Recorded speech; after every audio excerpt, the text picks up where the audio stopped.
कई इन्वेस्टर्स को बहुत ज़्यादा कन्फ्यूजन रहता है कि गोल्ड का टैक्सेशन आखिरकार होगा कैसे, है ना? देखिए, सबसे पहले परचेज़ की बात करते हैं। तो अगर आप फिज़िकल गोल्ड लेते हो, ज्वेलरी लेते हो या डिजिटल गोल्ड लेते हो, तो उसमें 3% तो जीएसटी लग जाता है, जो एक तरह का इनडायरेक्ट टैक्स है। अब आप ज्वेलरी की मेकिंग चार्जेस पे भी टैक्स देते हो, जो लगभग 5% जीएसटी होता है ना? लेकिन अगर आप इन्वेस्टमेंट के लिए gold ETF, gold mutual fund या सॉवरेन गोल्ड बॉन्ड ले रहे हो, तो इस पे कोई भी जीएसटी नहीं लगता। तो यहाँ तक तो हो गई इनडायरेक्ट टैक्सेशन की बात, आप जो आपको लेते वक्त देना पड़ता है। अब बेचने की बात करेंगे, आपने पैसा गोल्ड में लगाया, जब आप बेचेंगे तो किस तरह का टैक्सेशन होगा।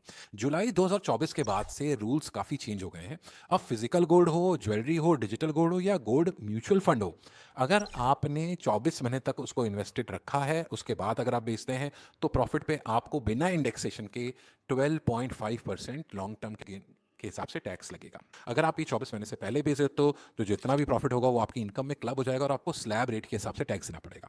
बट अगर आपने गोल्ड ईटीएफ में पैसा लगाया है, क्योंकि ईटीएफ्स को इक्विटी सिक्योरिटीज की तरह ट्रीट किया जाता है, या टैक्सेशन उनका इक्विटी सिक्योरिटीज की तरह ट्रीट किया जाता है, तो मात्र 12 महीने के बाद ही गोल्ड ईटीएफ लॉन्ग टर्म के लिए क्वालिफाई कर जाएगा। मतलब आपको प्रॉफिट में 12.5% का टैक्स लगेगा। आपने अगर 1 साल से पहले बेच दिया, तो ये शॉर्ट टर्म कैपिटल गेन के हिसाब से टैक्स होगा, मतलब 20%।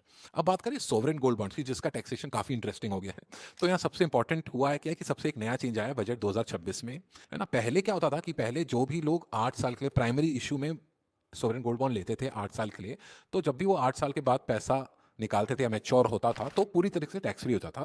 ये रूल अभी भी है, इसको बरकरार रखा गया है। लेकिन अगर आपने सेकेंडरी मार्केट से गोल्ड बॉन्ड खरीदा है, सोवरेन गोल्ड बॉन्ड खरीदा है, या फिर मैच्योरिटी से पहले बेचा है, तो अब आपको शॉर्ट टर्म या लॉन्ग टर्म कैपिटल गेन के हिसाब से होल्डिंग पीरियड देखते हुए टैक्स देना पड़ेगा।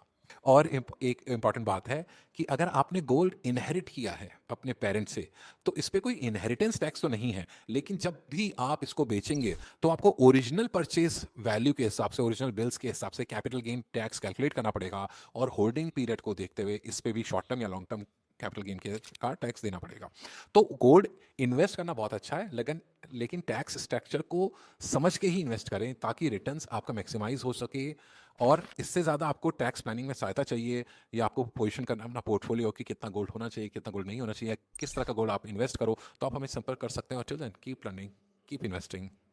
जय हिंद।